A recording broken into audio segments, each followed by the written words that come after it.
Good day, good people.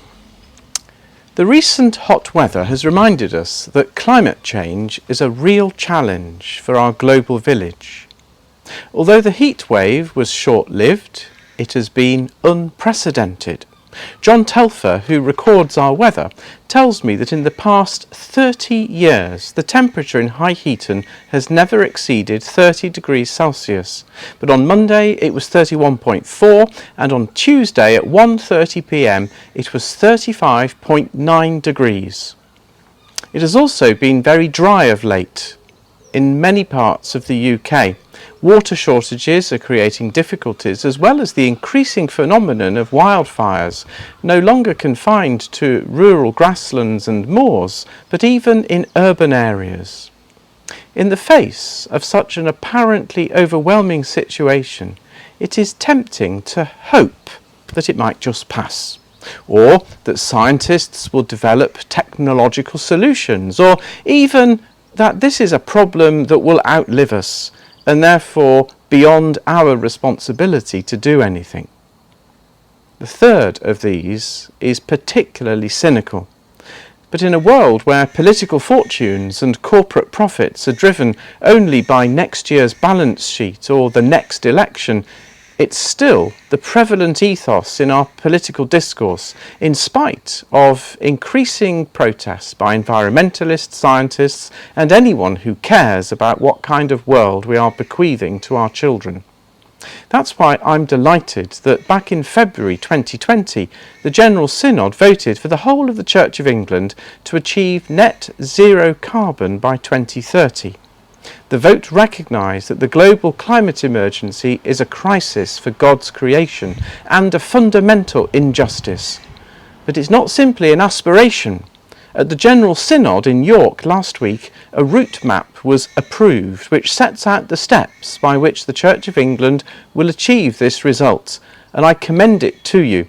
It's available online on the Church of England website, churchofengland.org/about/environment-climate-change/net-zero-carbon zero route map.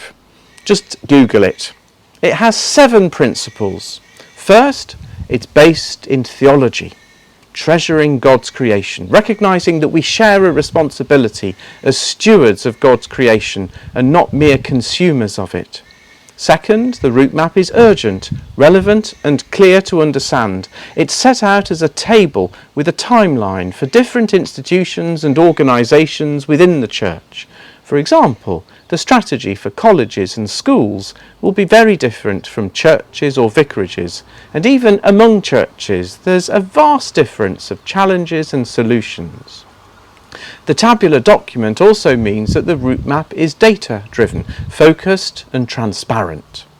The fourth principle is that the task of reducing our carbon footprint to zero is embedded in all that we do, and increasingly we need to ensure that we have calculated the net impact of any of our initiatives as we look into the future. The fifth principle is that we use less energy and do so from cleaner sources. And sixth, that we aim to travel sustainably. One of the dividends from the pandemic is the realisation that many meetings that hitherto required people to travel to be together can now be held just as successfully online, taking up much less time and using far less fuel. The final principle is that where it's not possible to make further reductions, we should offset our carbon usage through planting trees or investment in carbon-free alternatives.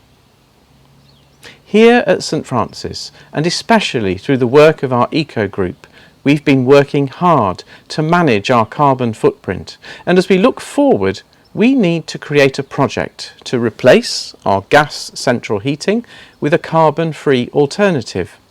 A first step will be making our buildings more energy efficient, improving insulation, and on next Monday, when the PCC meets, I hope that we will approve the appointment of a new architect who has expressed an interest in working with us to achieve this goal.